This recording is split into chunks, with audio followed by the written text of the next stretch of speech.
આજે તમને બતાડ અમારા કોસ ગામના ભણેલા ફળિયાની હોળી।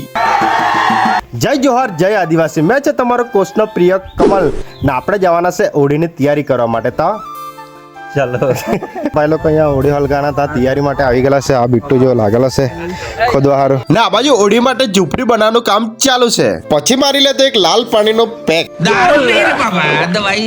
આ બાજુ ખાડો ખોદાઈ ગયો ને એ બાજુ ઝૂંપડીઓ બની ગઈ। પછી हमारे यहाँ ऐसा ही होता है।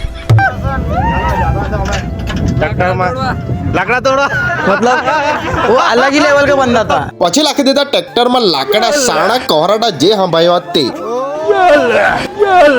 कलश निकालो।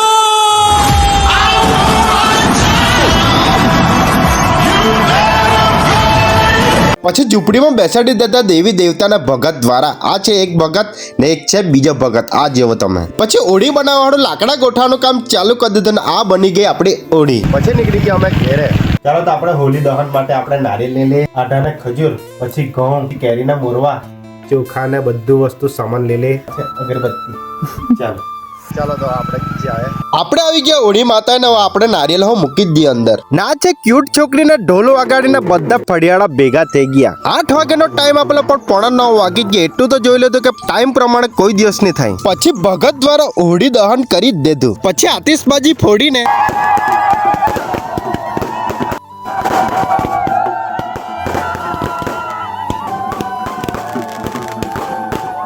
પછી હોળીમાં તે પ્રદક્ષિણા કરીને આઢા, ખજૂર, ચોખા, મોરવા બધું નાખી દીધું। ઢોલ વગાડીને લોકો લુંગી ડાન્સ કરે પણ સુમન બાપુએ હોલી ડાન્સ કરી નાખ્યો। પછી પ્રસાદી ખાઈને અમારા કોસ ભણેલા ફળિયા તરફથી હેપી હોલી,